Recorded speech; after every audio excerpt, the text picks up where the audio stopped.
Óli, ég hlýt að spyrja, skotkeppnin góða hérna á Forðum, hún hlýtur að hafa kikkað dálítið vel inn í kvöld.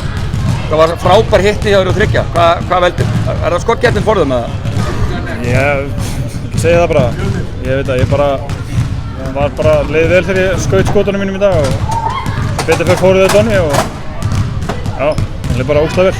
En yfir höfuð, þetta nú einn þinn besti leikur í helvita langan tíma þetta.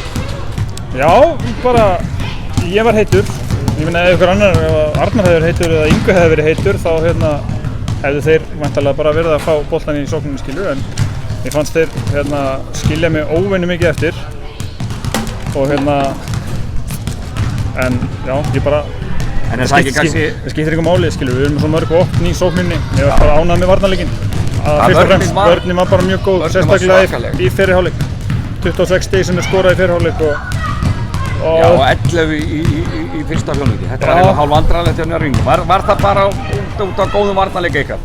Já, klálega sko, en ég meina þeir eru væntanlega eitthvað Sári vantar náttúrulega leikstjórnandans skilur en náttúrulega erfitt fyrir Jón búinn að vera standa sig frábærlega núna í vetur sem að koma inn á en það að koma inn núna sem startari og við bara ákveðum að gera þetta erfitt fyrir honum og við gerum það svo sannarlega í dag og við bara vorum, bara geggjaðir. Og þetta væntanlega þungu fargi af ykkur létti ekki? Og gott að vera búinn að koma með fyrsta sigurinn og ekki framhaldið bara bjart? Jú, bara þetta bara þungu fargi sérstaklega af mér skilur, ég bara búinn að vera bara búinn að setja pressa sjálf á mig og vera svona að reyna að vera leiðtoginn og halda þeim gangandi en bara við stóðum okkur bara allir frábærlega í dag og ég þurfti ekkert að skráða nema kannski einu sinni tvisvar. Þeir voru að gera eitthvað vilsum. Til hamingju með flottan leik og áfram gakk bara. Takk sem leiðis.